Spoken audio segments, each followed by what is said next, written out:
पदको लडाईँ चाहिँ हो। पदको लडाईँ चाहिँ अब अलिकति प्रतिस्पर्धाको लडाईँ हो। जुन चाहिँ अवसर हो त्योबाट वञ्चित भइयो भन्ने कसैलाई लागेको छ। अब कसैले होइन म पार्टी भनेको म हुँ, होइन मेरो कारणले चाहिँ जितेको हो, होइन फलाना कारणले मात्रै जितेको, भोट फलाना कारणले दिएको भन्ने चाहिँ जुन यो चाहिँ गैर सैद्धान्तिक कुरो। 2.5 वर्ष तिमीले 2.5 वर्ष मैले खाने होइन तपाईँहरूको एकताको आलोक। त्यस्तो आरोपमा नजान्नु न। तपाईँहरूले त मलाई सोधिराख्नु भएको छ, अनि जवाफै तपाईँले दिने हो भने होइन यो सोधाइको पनि कुनै अर्थ चाहिँ छैन। मलाई के लागेको छ भने प्रधानमन्त्रीले अलग अलग गरौँ भनेर पार्टी अलग हुन्छ त? यत्रो कार्यकर्ताहरू, करिब 10 लाख कार्यकर्ताहरू छन् पार्टीभित्र। यो केपी ओलीले अलग हौँ भने नि हुँदैन, प्रचण्डले अलग गरौँ भन्दा नि हुँदैन। हामी प्रक्रियाभित्रै जान्छौँ। पार्टीले त्यो हैसियत राख्छ कमरेड केपी ओलीलाई तपाईँ बाहिरिनु सरकारबाट अर्को व्यक्ति जान्छ भन्ने हैसियत राख्ने पार्टी हो हाम्रो, होइन? मलाई यो यहाँ केही छैन। तपाईँ लाइट छ ऊ छ त्यो कोठा त्यहाँबाट चाहिँ मलाई कसैले च्याइराखेको छ जस्तो लाग्यो भने मैले गएर हेर्छु, चियाको छैन र तर पनि मलाई लाग्यो भने मैले चाहिँ के गर्नुपर्छ त, कतै मलाई मनोरोग पो लाग्यो कि। सत्तारूढ नेपाल कम्युनिस्ट पार्टी नेकपाका प्रभावशाली नेता बलराम बास्कोटामसँग हुनुहुन्छ। यहाँलाई स्वागत छ। धन्यवाद।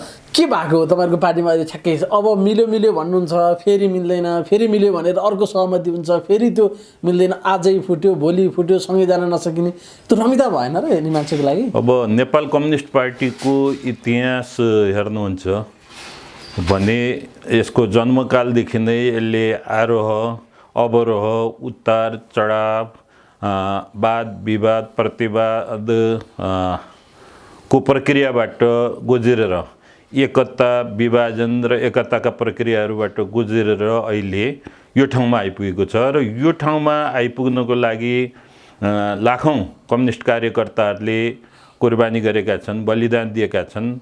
र त्यसकारण अब एउटा जीवित पार्टीभित्र यसो अलिकता चाहिँ वाद विवाद हुनासाथ, छलफल हुनासाथ अलिकता चाहिँ त्यो छलफल चाहिँ सही दिशामा गएको छैन कि भन्ने यहाँहरूको चाहिँ जुन तर्क छ, तथ्यहरूले त्यो पुष्टि गर्दैन। मैले अघि नै भने यो धेरै धेरै परिपक्व कम्युनिस्ट पार्टीका नेताहरूको कार्यकर्ताहरूको चाहिँ एउटा बलिदान त्याग तपस्याबाट चाहिँ निर्मित पार्टी। उतार चढावहरू आउनु त्यो स्वाभाविक कुरा हो, तर स्वाभाविक ढङ्गले आइरहेको छैन नि त। अलि अस्वाभाविक ढङ्गले गतिविधि भइरहेछ भने त तपाईँहरू मार्क्सवादी एकदम द्वन्द्वात्मक भौतिकवादमा विश्वास गर्नुहुन्छ, तर घटनाक्रमले चाहिँ यसलाई अलि अस्वाभाविक गतितर्फ लगिरहेको जस्तो आभास गराउँछ क्या। अब दुईटा भिन्न क्यारेक्टरका कम्युनिस्ट पार्टी को बिचको एकता भएको छ, त यो एकता प्रक्रियामा कतै अलिकता स्वस्थ रूपले अगाडि बढ्नु, कतै अलि अस्वस्थ हो कि जस्तो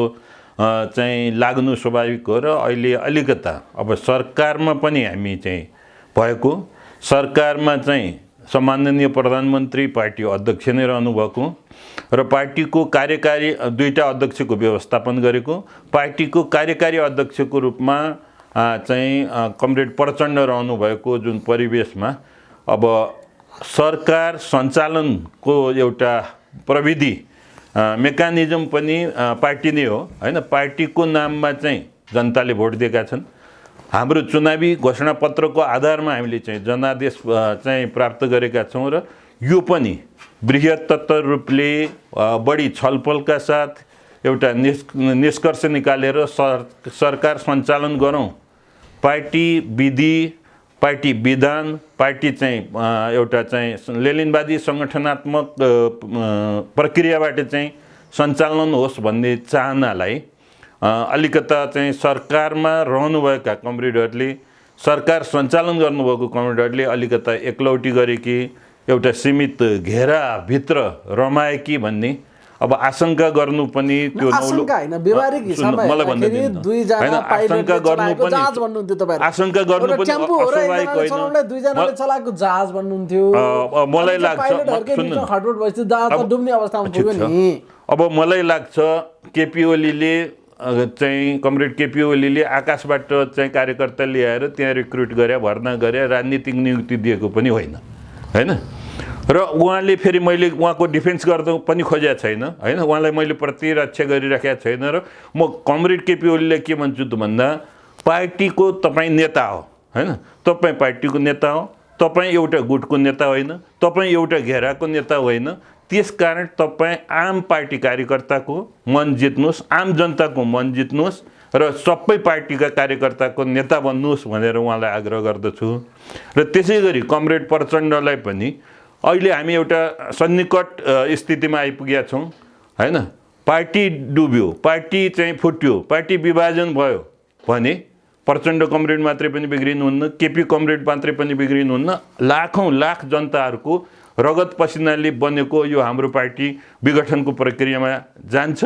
र यसले अहिले चाहिँ एउटा कम्युनिस्ट आन्दोलन चाहिँ रक्षात्मक विश्व कम्युनिस्ट आन्दोलन जुन रक्षात्मक परिवेशमा छ, नेपाल चाहिँ एउटा चाहिँ उत्साहको रूपमा चाहिँ देखा परिराखेको छ। यहाँ चाहिँ प्रतिक्रियावादीहरू, साम्राज्यवादीहरू, नवोदारवादीहरूले चाहिँ एउटा चाहिँ यो सरकार असफल होस्, कम्युनिस्ट पार्टी विघटन होस् भन्ने चाहिँ जुन चाहना छ, उनीहरूको चाहना छ, त्यसलाई चाहिँ पुरा गर्ने काम हुन्छ। त्यसकारण तपाईँहरू परिपक्व हुनुहुन्छ, तपाईँहरू हस्तसिद्ध हुनुहुन्छ, अनुभव प्राप्त गर्नुभएको छ कम्युनिस्ट आन्दोलनको।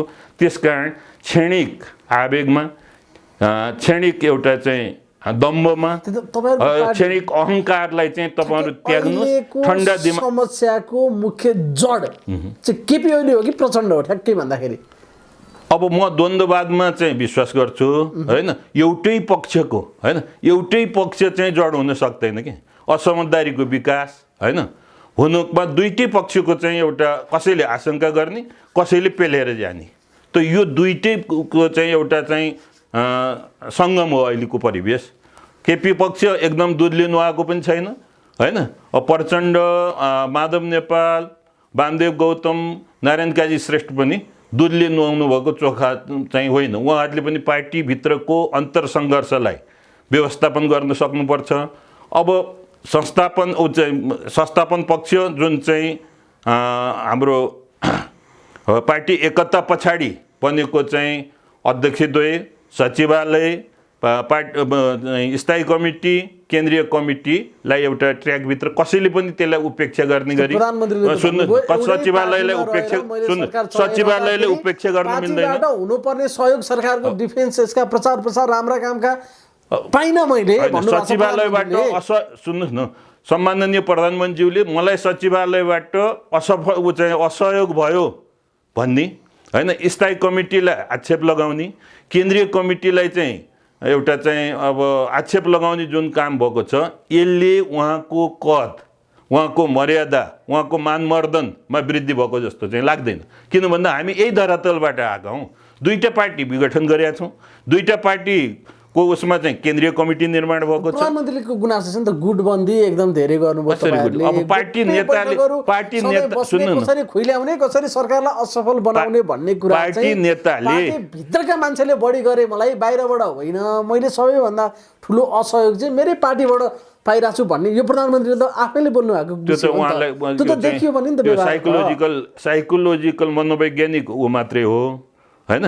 उहाँ चाहिँ एउटा सबैको नेता बन्ने प्रयास गर्नुहोस् त यो आक्षेपै आउँदैन नि। उहाँले भन्नुभएको छ मेरो राजीनामा माग्यो, मैले अहिले राजीनामा दिन मिल्छ? मैले राजीनामा दिँदा के हुन्छ भन्दा देश बर्बाद हुन्छ। त पहिलो कुरो उहाँले उहाँको राजीनामा कहाँबाट मागियो? हामी एउटा पार्टीको नेताको हिसाबले के चाहिँ म यहाँलाई निवेदन गर्न चाहन्छु भने उहाँको राजीनामाको माग भएको छैन हैन। र फेरि अर्को कुरो उहाँ पनि के त भन्दा उहाँले राजीनामा दिँदा पुरै चाहिँ देश डुब्छ, देश बर्बाद हुन्छ भन्ने चिज त्यो पनि होइन। मदन भण्डारी कमरेड हुनुहुन्थ्यो, उहाँको हत्या भयो, हामी सबैलाई लागेको थियो। के लागेको थियो भन्दाखेरि अब मदन भण्डारी कमरेडको ऊ चाहिँ हत्या पछाडि हाम्रो पार्टी कसरी अगाडि बढ्ला हैन, एउटा चाहिँ क्राइसिस होला, सङ्कट होला भन्ने लागेको थियो। तर मदन भण्डारीको नीतिलाई अनुसरण गर्दा नेकपा एमाले तात्कालिक अगाडि बढ्न सक्यो। त्यसकारण हाम्रो नेता प्रधान हो कि नीति प्रधान हो भन्दा हाम्रो नीति प्रधान हो। अहिले पनि कम्युनिस्ट आदर्शमा, कम्युनिस्ट सिद्धान्तमा हैन, साम्राज्यवाद विरोधी अभियानमा जति हामी चाहिँ सक्रिय हुन्छौँ, सरकार त्यत्तिकै सबल र स्ट्रेन्थन भएर अगाडि बढ्छ।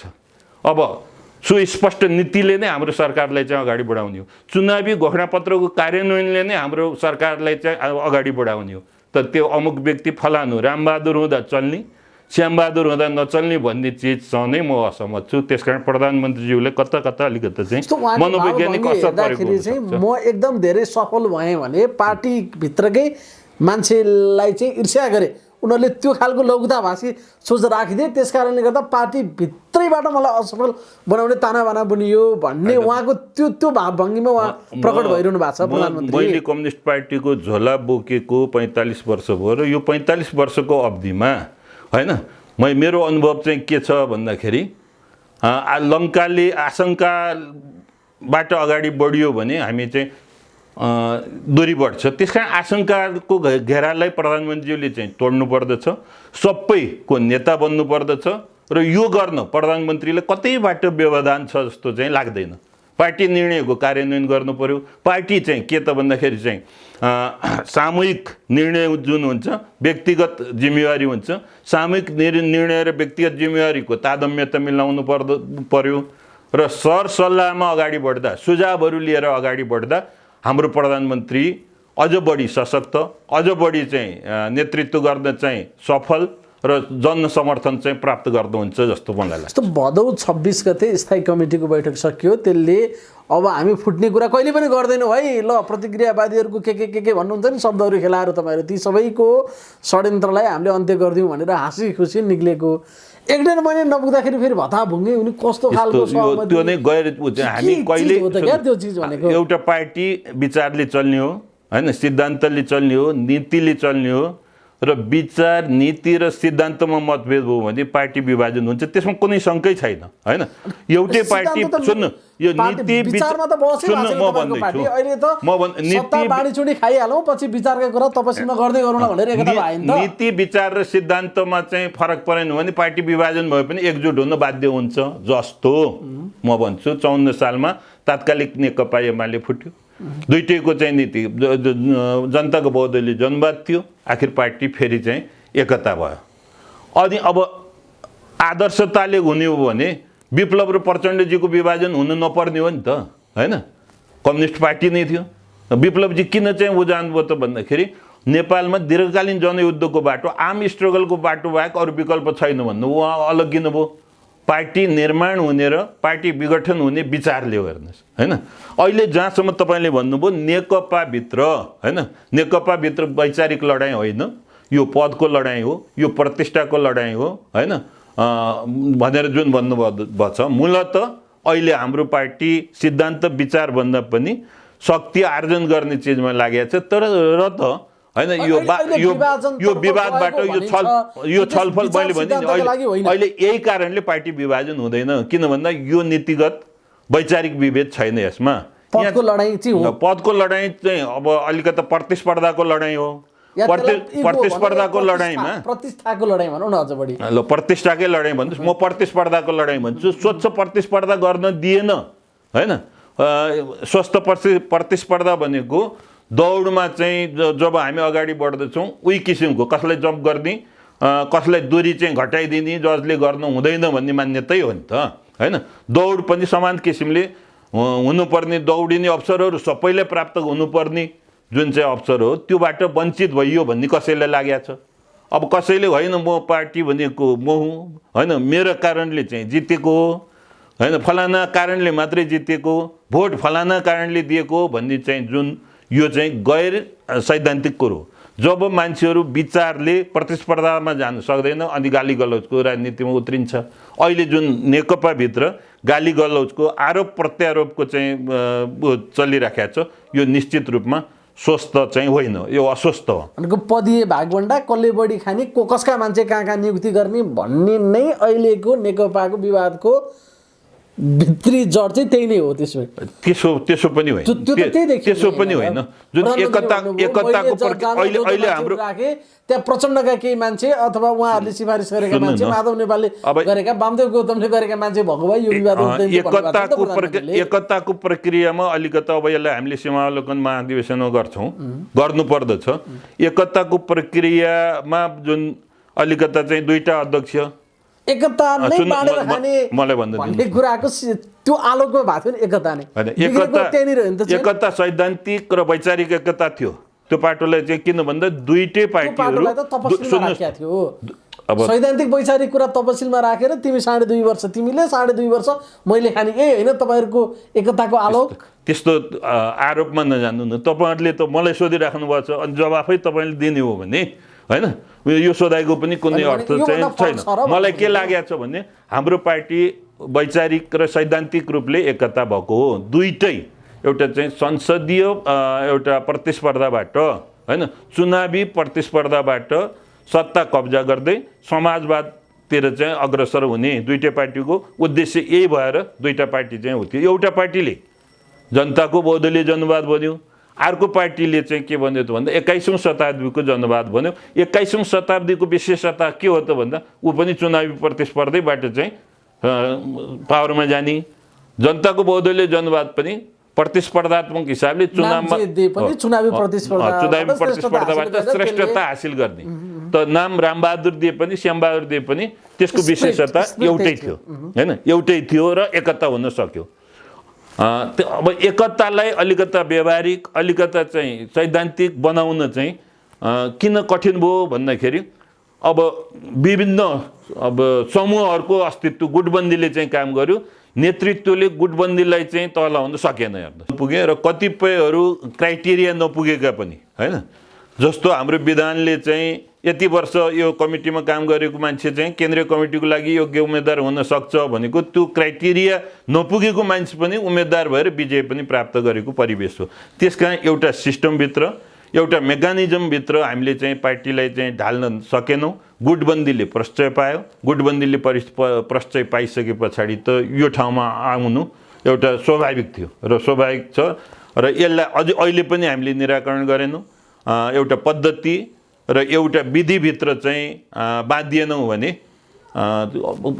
यो पार्टी जुन गतिमा अगाडि बढ्नुपर्ने फेरि पनि ब्रेक लाग्छ। अब यसले त कसरी समाधान दिन सक्ला त भनेको सहमति हुन्छ त्यो 15 दिन पनि नटिक्ने सहमति फेरि अर्को 1 महिना पछाडि अर्को सहमति गर्ने भने त साह्रै लिङलिङै पारा हो। सहमति हुन्छ सहमतिमा अड्नु पर्यो सबै। यो सहमति भएको छ र पार्टी फेरि सहमतिबाट चल्ने चिज पनि होइन। निष्पक्ष इमान्दारिता साथ भन्ने हो भने पार्टी त एउटा पद्धतिले चल्ने हो, एउटा विधिले चल्ने हो होइन, लेनिनवादी सङ्गठनात्मक सिद्धान्त अनुसार चल्ने हो। दुईटा नेताको सहमति भयो अनि चाहिँ पार्टी अगाडि जाने, दुईटा नेताको बिचमा चाहिँ असहमति भयो अनि चाहिँ पार्टी चाहिँ एउटा ब्रेक लाग्ने, यो स्थिति कायम रहनु हुँदैन। हाम्रो सबभन्दा महत्त्वपूर्ण चिज हामीले नीति निर्माण गर्ने थलो महाधिवेशन हो। महाधिवेशनले चाहिँ नीति निर्णय गर्छ र केन्द्रीय कमिटीले त्यसको कार्यान्वयन गर्ने हो। अहिले दुईटा पार्टीको बीचमा चाहिँ जुन चाहिँ एकता पछाडि केन्द्रीय कमिटी बनेको छ, अहिले केन्द्रीय कमिटी नै सर्वोच्च संस्था हो र केन्द्रीय कमिटीले निर्णय गर्छ। तपाईँहरूको पार्टीको अहिलेको अवस्था त भनेको एक किसिमले सङ्क्रमणकालीन अवस्था भने पनि भयो। दुईटा पार्टी एकता भएको र महाधिवेशनबाट नयाँ नेतृत्व नआउने बेलासम्मको लागि दुईटा अध्यक्ष मिल्नुको विकल्पै छैन। तर दुईटा अध्यक्ष मिल्दैनन् भनेपछि सँगै जान सक्ने मिल्नुको विकल्प छैन, दुईटा मिलेन। विधानले त्यो भने हामी सबभन्दा पहिले सर्वसम्मत निर्णय गर्ने तर सर्वसम्मत निर्णय भएन भने हाम्रो पार्टी चाहिँ अगाडि बढ्दैन त। विकल्प पनि छ। सर्वसम्मत निर्णय नहुन साथ चाहिँ निर्णय के को आधारमा गर्छौँ त हामी भन्दा बहुमतको आधारमा गर्छौँ। अल्पमतको विचारलाई हामी चाहिँ सम्पत्तिको रूपमा चाहिँ ग्रहण गर्दछौँ। त यसकारण चाहिँ दुईटा अध्यक्ष बिचमा सहमति भएन अनि पार्टी अगाडि बढ्दैन। त्यो दुईटै अध्यक्षले त्यस्तो लागेको छ भने उहाँहरूको भ्रम हो। अर्को प्रक्रिया पार्टी जान्छ नि, कमिटी प्रणालीभित्र चाहिँ कमिटीभित्र छलफल गर्छौँ हामी। कमिटीभित्र छलफल गरिसके पछाडि सकेसम्म कमिटीभित्र पनि हामी चाहिँ सर्वसम्मत निर्णय गर्ने प्रयास गर्छौँ। त्यो भएन भने अर्को अघि नै मैले भने बहुमतको निर्णय नै कार्यान्वयन हुने हो पार्टीमा। अनि अब यस्तो चाहिँ सुस्पष्ट हुँदै दुईटा उसको चाहिँ समझदारी भएन। अब नेकपा विग्रह भने यहाँको जुन ऊ हो त्यो नै सर्वथा हाम्रो होइन कि विग्रह हुन लाग्यो भन्ने त तपाईँहरूको कुरा हो। साँच्चीकै हुन लाग्यो हो कि होइन? कसरी विग्रह हुन्छ? हाम्रो पार्टी विग्रह नै हुँदैन। हाम्रो पार्टीले भन्नुभएको छ सल्लाहमा पार्टी अब अलग अलग गरौँ भनेर प्रधानमन्त्रीले भन्नुभयो। प्रधानमन्त्रीले अलग अलग गरौँ भनेर पार्टी अलग हुन्छ त? यत्रो कार्यकर्ताहरू करिब 10 लाख कार्यकर्ताहरू छन् पार्टीभित्र। यो केपी ओलीले अलग गरौँ भने नि हुँदैन, प्रचण्डले अलग गरौँ भन्दा नि हुँदैन। हामी प्रक्रियाभित्रै जान्छौँ हैन सचिवालयमा समझदारी बनाउनु सचिवालयले सक्दैन स्थायी कमिटीमा जानुस् स्थायी कमिटीले जाँदैन निर्णय गर्ने अधिकार चाहिँ केन्द्रीय कमिटीलाई छ केन्द्रीय कमिटी आफ्नो दायित्व चाहिँ यसले चाहिँ निर्वाह गर्दछ यो आफ्नो दायित्वबाट पन्छदैन केपी ओली या प्रचण्ड अथवा अरू कोहीले भन्दैमा पार्टी विभाजन हुँदैन व्यक्तिले भनेर हाम्रो पार्टी विभाजन हुँदैन यो अहिले लेखेर राख्नुस् कसले हो त किनभने केपी ओलीले भन्नुभयो मैले यो अब बैठकको माग गर्नुभयो सल्लाहमा पार्टी विभाजन गरौँ भन्ने प्रस्ताव प्रचण्डको हो एक पक्ष उहाँले त्यो भन्नुभयो नि त एक पक्षले बैठकको माग गर्नुभयो हो अहिलेको परिस्थिति अर्को चाहिँ हाम्रो सम्माननीय प्रधानमन्त्रीज्यू जो पार्टीको अध्यक्ष पनि हुनुहुन्छ उहाँले अहिले बैठकको औचित्यतै छैन भनेर विभिन्न कारण देखाउनु भयो हैन भने पनि बैठकको औचित्यता छैन भन्ने चाहिँ यो अस्थायी कुरो हो आज औचित्यता छैन भने भोलि औचित्यता हुन्छ मलाई लाग्छ हेर्नुहोस् 2 दिनभित्र प्रधानमन्त्रीज्यूले सम्माननीय प्रधानमन्त्रीज्यू तथा अध्यक्षले पार्टीको बैठक बोलाउनुहुन्छ सचिवालयको बैठक बोलाउनुहुन्छ उहाँले बोलाउनु पर्छ अब त्यहाँ पनि सहमति भएन त्यहाँ समझदारी भएन भने स्थायी कमिटीमा जान्छ स्थायी कमिटीले विचार विमर्श गर्छ केन्द्रीय कमिटीले स्थायी कमिटीका कुराहरू सुन्छ त्यो जायज लाग्यो अनुमोदन गर्छ होइन भने केन्द्रीय कमिटीले चाहिँ आफ्नो निर्णय गर्ने हैसियत राख्दछ र दुईटै अध्यक्षलाई फाल्न पनि सक्छ यो ढङ्गले केन्द्रीय कमिटी मान्दिन भन्नुभएको छ प्रधानमन्त्रीले म मान्दिन बैठक पनि बस्दिन निर्णय गरेछौ बहुमतका आधारमा हुने अपारदर्शी निर्णयलाई म स्वीकार छैन जनताले 5 वर्ष ढुक्कले श्री केपी शर्मा ओलीज्यूले देश चलाउनु पर्छ भनेर जनमत आएको भन्ने दाबी उहाँको छ एक हदसम्म सत्य पनि हो त्यो नेकपाले सरकार चलाउनु पाउनु पर्दछ भन्ने चाहिँ हो हैन जस्तो पार्टी नेता कुनै कारणले चाहिँ अस्वस्थ हुनु यद्यपि व्यक्तिको व्यक्तित्वले पनि फरक पार्छ नि त केपी ओलीलाई त्यही भएर त प्रधानमन्त्री हामीले उहाँलाई चयन गरे हामीले चुनाव भन्दा अगाडि नेकपाले चाहिँ बहुमत ल्यायो भने प्रधानमन्त्री केपी ओली हो भनेर भने हो यो घोषणा गरे हो त यसको मतलब केपी ओली नै 5 वर्षको लागि भन्ने चिज पनि हुँदैन पार्टीको निर्णय हुन सक्छ पार्टीले उहाँले प्रधानमन्त्रीबाट चाहिँ झिक्यो हैन पार्टीको निर्णयले उहाँले प्रधानमन्त्रीबाट झिक्यो भने उहाँ बाहिरिनु पर्छ पाइदैन नि त स्थिरताका लागि भनेर मत माग्ने हैन पार्टीको आन्तरिक समस्या अनि प्रधानमन्त्रीलाई चाहिँ 2 वर्ष कहिले पुग्ला र त्यही दिनदेखि राजीनामा मागौँ त्यो भएको भने तपाईले नै भने हो र केपी ओलीले भन्नुभएको कुरा गर्दै तपाईले नै अघि भन्नुभएको थियो नि त यो के चिजले पनि खण्डित गर्दछ भने तपाईहरुले आधा बाँड्नु भएको थियो पार्टी एकताको लागि भन्नुभयो हो आधा बाँडिएको थियो राजनीतिक स्थिरता कायम होस् हैन पार्टी संगठन अझ मजबुत होस् पार्टीभित्र समझदारी होस् भनेर 5 वर्षको लागि प्रधानमन्त्रीको चाहिँ निर्णय चाहिँ कमरेड केपी ओलीले गरिसकेका परिवेश हो नि त त्यसकारण पार्टी विवेकशील छ पार्टी शून्य होइन पार्टी विवेकशील हो पार्टी गतिशील हो त यसको मतलब पार्टी अहित हुने काम भयो हैन पार्टीको नीति निर्णयहरू कार्यान्वयन नहुने स्थिति भयो त्यो पार्टीले त्यो हैसियत राख्छ कमरेड केपी ओलीलाई तपाई बाहिरिनु सरकारबाट अर्को व्यक्ति जान्छ भन्ने हैसियत राख्ने पार्टी हो हाम्रो तर अहिले पार्टीको त्यो सोच छ जस्तो मलाई लाग्दैन चाहिँ राजनीतिक स्थिरताको लागि पार्टीको गतिशीलताको लागि विकास सुखी नेपाली र समृद्ध नेपालको लागि हैन अहिले चाहिँ कमरेड केपी ओली प्रधानमन्त्री हो भन्ने हाम्रो पार्टीको धारणा हो तर उहाँ डराइरहनु भएको छ मेरो राजीनामा मागिदिन्छ भन्नुभएको छ कसले मागेको थाहा छैन तर मागिरहेछ म राजीनामा दिनेवालै छैन भन्नुभएको छ अनि केही मनोवैज्ञानिक दबावमा या केही खेलहरू बारे चाहिँ प्रधानमन्त्री जानकार हुनुहुन्छ प्रधानमन्त्रीको राजीनामा माग गरिएकै छैन तपाईहरु त अझै यत्रो पत्रकार जगतलाई चाहिँ कहाँ कसले कुन परिवेशमा कहाँ माग्यो त प्रधानमन्त्रीको राजीनामा सबै देखिने चीज मात्र हुन्न नि राजनीतिभित्र प्रधानमन्त्री अदृश्य त लोकतन्त्र के खेलहरू बारे प्रधानमन्त्री जानकार हुनुहुन्छ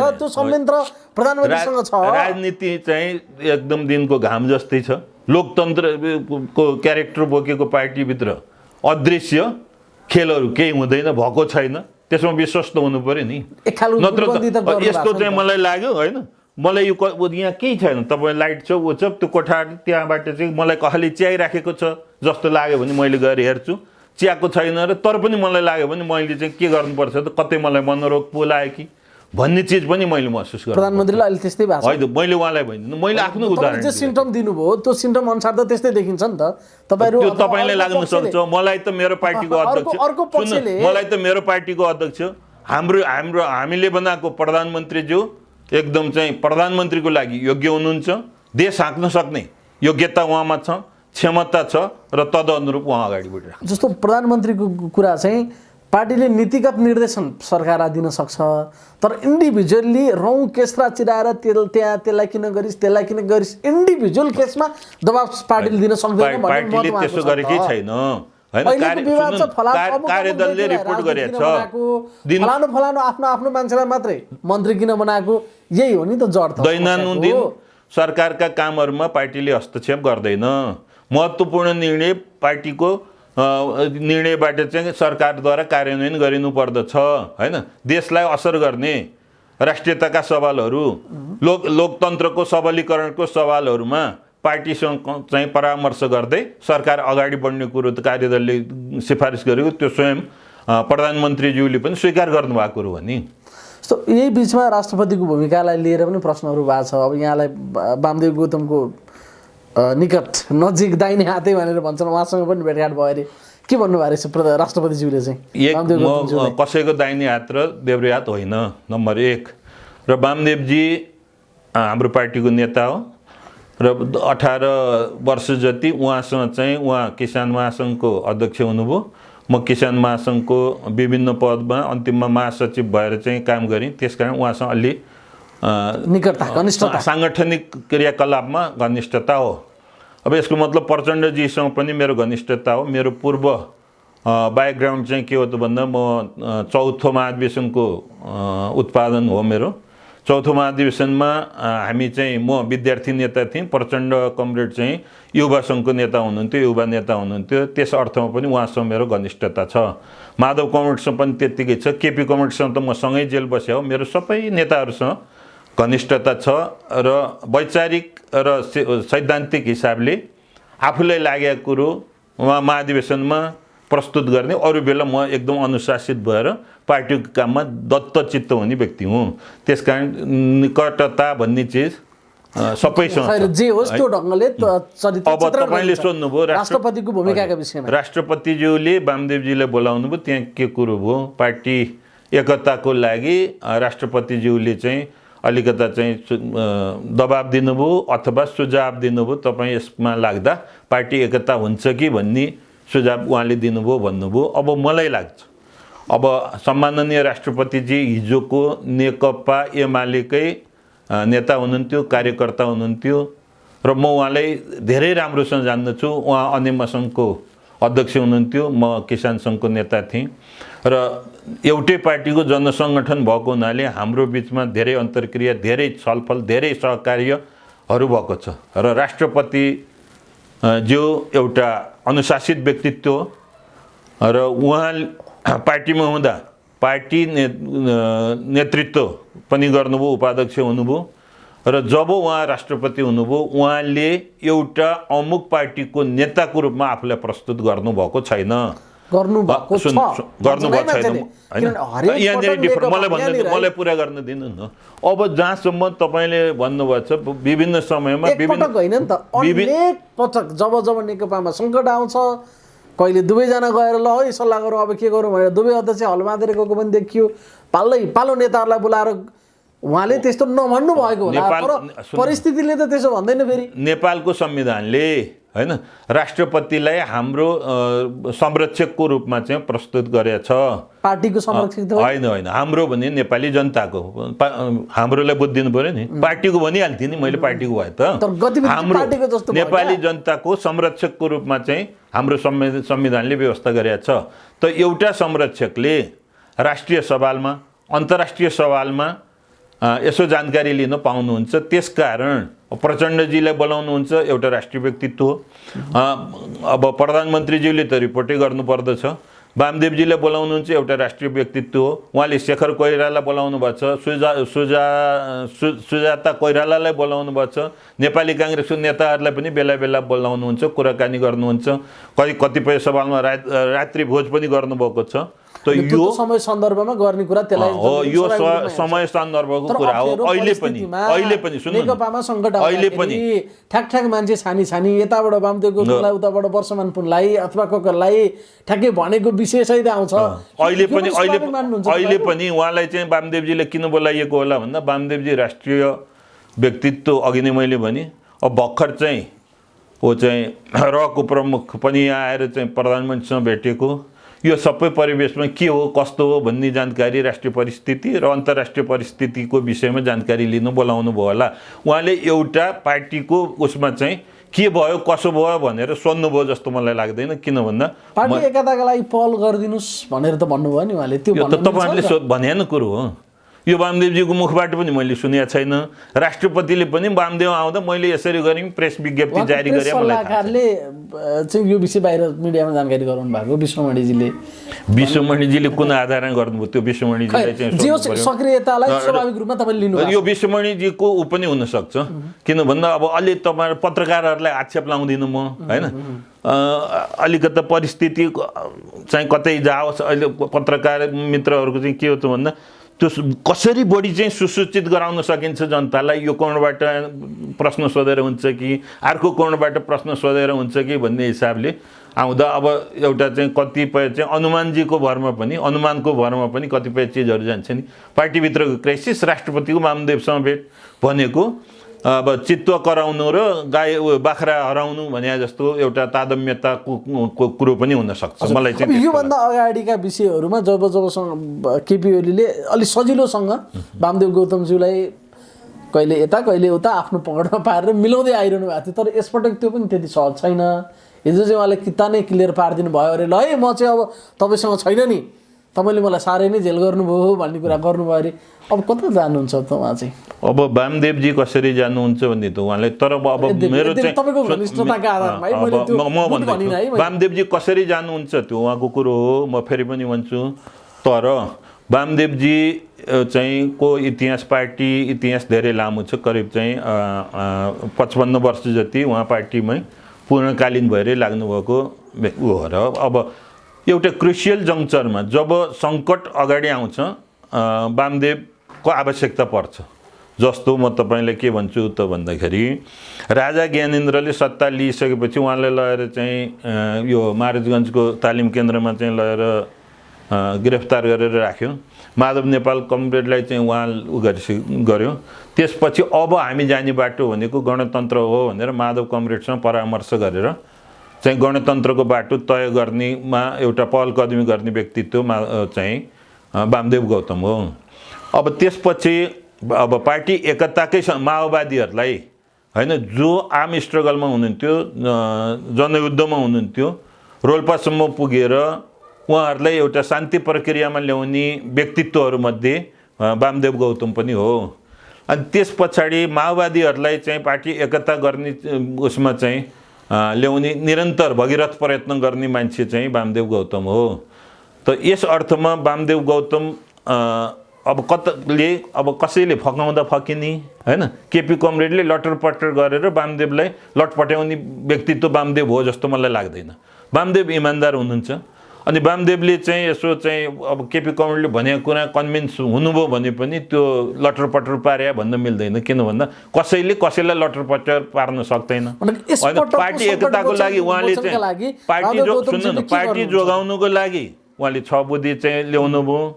कार्यदलले पनि त्यो 6 बुँदेलाई त्यस्तै किसिमले त्यो भन्न नसके पनि त्यही पेरिफेरीभित्र चाहिँ कार्यदलले रिपोर्ट पेश गर्यो। अब उहाँलाई लाग्यो होइन यसलाई कार्यान्वयन गर्न अवरोध चाहिँ कतैबाट भयो। अहिले चाहिँ अब विशेषतः यो कार्यदलको रिपोर्ट अनि यो 6 बुँदे तपाईँले चाहिँ अलिकता चाहिँ गरे भए पार्टी एकतालाई अलि बल पुग्थ्यो। अहिले तपाईँका गतिविधिहरूले पार्टी एकतालाई बल पुगेको छैन। पार्टी एकतालाई चाहिँ क्रिया तपाईँ चाहिँ लाग्नुहोस् भनेर प्रधानमन्त्री अथवा अध्यक्षलाई सल्लाह दिनु, सुझाव दिनु भनेको उहाँबाट टाढिनु होइन। उहाँले चाहिँ होइन उहाँबाट फक्किनु भएन भन्ने जुन चाहिँ तपाईँले लटरपटर पार्नु पछिल्लो समस्याको कडी स्थायी कमिटी बैठकबाट जे निर्णय भयो भदौ 26 गते कार्यदल त्योभन्दा अगाडि वामदेवजीले ल्याउनु भएको प्रस्ताव त्यही चिजहरू थिए त्यसको इमान्दारितापूर्वक कार्यान्वयन नहुनु नै पछिल्लो समस्याको जड चाहिँ त्यही नै हो हजुर हजुर भनेको अहिले समस्या प्रधानमन्त्रीमा देखियो त्यसो भए केपी ओलीबाट नै त्यसको उल्लङ्घन भयो यति चाहिँ भन्न सक्नुहुन्छ अब प्रधानमन्त्रीजीले त्यसलाई कार्यान्वयन गर्नुको लागि अलिकता उदासीन रहनु भएको हो कि भन्ने चाहिँ मलाई लागेको छ जस्तो अब उहाँ बैठक नबस्ने बैठक बसाएर निर्णय गरे त्यसलाई नमान्ने त्यो बिन्दु नै पार्टी फुटको बिन्दु हुन्छ भन्ने ढङ्गले तर्साइरहनु भएको छ पार्टी फुट्दैन बैठक बस्छ अर्को पक्षले के गर्छ त अब कहिलेसम्म उहाँ त के गर्छ भन्ने अब जसले देउसी खेल्न जानुभयो हिजो देउसी खेल्न जानुभयो बालटारमा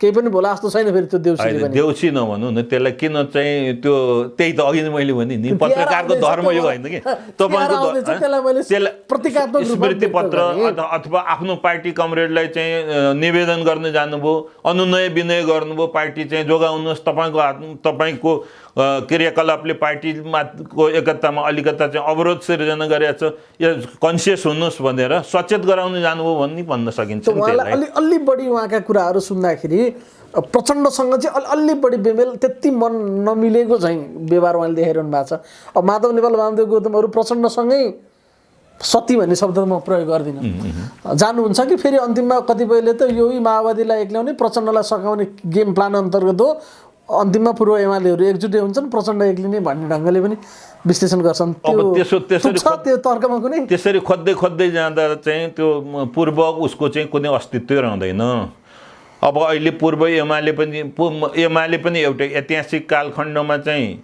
जन्मियो होइन एउटा प्रक्रियाबाट चाहिँ यो विलय भयो अनि माओवादी पनि एउटा कालखण्डमा जन्मियो एउटा प्रक्रियाले यसलाई विलय गराएर अहिले नेकपा बनिएको छ त्यस कारण पूर्व धारणा अब यसो हेर्दा तपाईँहरूले अब मलाई त त्यस्तो लाग्दैन होइन कुनै गुटको अस्तित्व हुन्छ भन्ने लाग्दैन समग्र पार्टी नै हो भन्ने लाग्छ त पूर्व माओवादीको बादल पनि त हुनुहुन्छ बादल त्यहाँ आउनु भएन किन आउनु भएन उहाँलाई त्यहाँ जानु अहिले चाहिँ आवश्यकता महसुस गर्नु भएन उहाँ जानु भएन होइन अब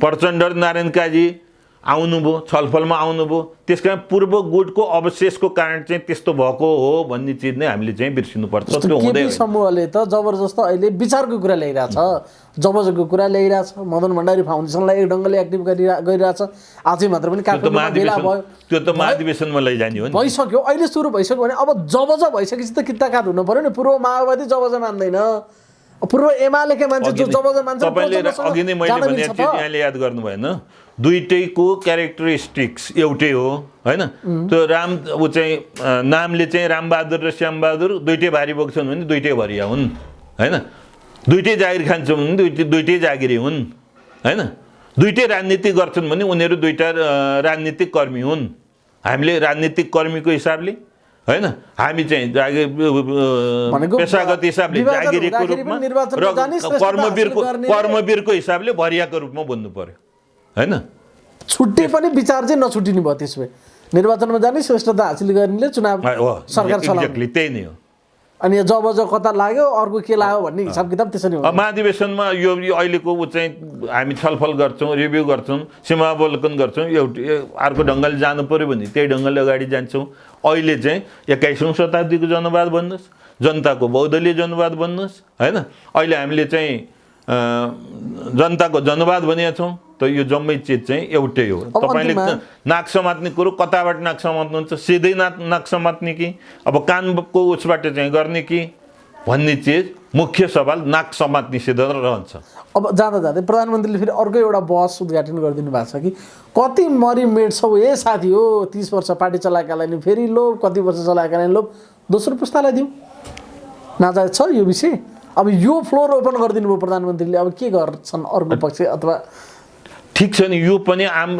अब नेता भनेको महाधिवेशनबाट चुनिनुपर्छ होइन अब म चाहिँ के भन्छु त भन्दा पुरानो पुस्ताको पनि आवश्यकता पर्छ युवा पुस्ताको पनि आवश्यकता पर्दछ सबै सेक्टरको चाहिँ सङ्गम हो नि त पार्टी नेतृत्व भनेको अहिले नेपाली काङ्ग्रेसले हेर्नुहोस् पुरानो पुस्ता चाहिँ सकिनसाथ त्यो चाहिँ गन्तव्यविहीन छ त्यो चाहिँ नीतिविहीन छ र एउटा झगडाभित्र चाहिँ रुमल्ली राखेको चाहिँ परिवेश हो त्यो पुरानो साथीहरूको अनुभवलाई पनि हामीले लिएर नयाँ नेतृत्वको विकास गरेर जानुपर्छ र अहिले नयाँ पुस्तालाई चाहिँ हस्तान्तरण गर्दा मैले नयाँ पुस्तामाथि आशंका गरे होइन कि होइन पुरानो पुस्ताको गाइडेन्सलाई चाहिँ पुरानो पुस्ताको गाइडेन्स सहित नयाँ पुस्ता अगाडि बढ्नु पर्दछ नत्र भने सङ्कट आउन सक्छ नयाँ पुस्ताले जिम्मेवारी दिने कुरो त स्वागत योग्य छ नि संसार उनीहरूकै हो नयाँ उसको इन्जिस्टमा हामी जाँदाखेरि चाहिँ अब पार्टी कसैले फुटाएर फुट्दैन